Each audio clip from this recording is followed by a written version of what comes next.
Qantas has announced a pretty big expansion of its international network as it looks to add more than 250,000 seats with more aircraft set to return. The Australian group does make note that it's currently at 80% of pre-pandemic international flying capacity, but has seen pretty strong signs of recovery, with the percentage point doubling from 1 year prior.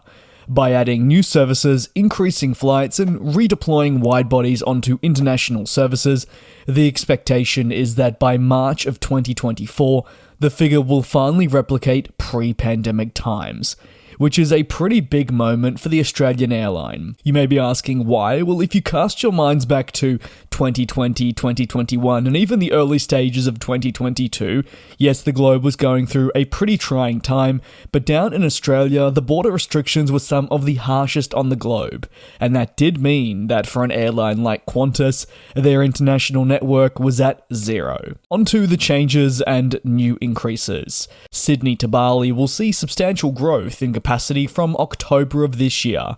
The airline will now deploy an Airbus A380 on the service.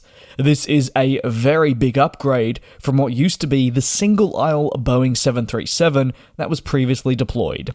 Sydney continues also to see pretty big increases in flying, with flights from Sydney to New York via Auckland increasing from 4 times a week to daily, this occurring from August of 2024. This specific route is definitely in preparation for the arrival of the Airbus A350-1000, these for Project Sunrise operations, which should actually make the Sydney to New York possible without a single stop, in what is described by many as the final frontier of travel for the Australian airline. Meanwhile, South Africa will see a massive upgrade in flying from July of 2024, with the Sydney to Johannesburg connection witnessing now an Airbus A380 for the very first time, which basically doubles capacity. Further down south, and where I'm based, Melbourne will see a 20% boost in capacity with more Airbus A380s slated to be deployed on the Los Angeles route from July of 2024. And lastly, continuing with that Californian theme, Sydney to Los Angeles will also see an increase with 9 flights per week, up from the previous 8. This is expected to commence in July 2024 as well, so definitely it's going to be a busy month, and we'll see the Airbus A380 and Boeing 787 sharing the bulk of the workload. There'll also be changes to the international network, with Sydney to Shanghai resuming in late October. This is the first time that the connection will be operational following the pandemic, which shows substantial signs of recovery.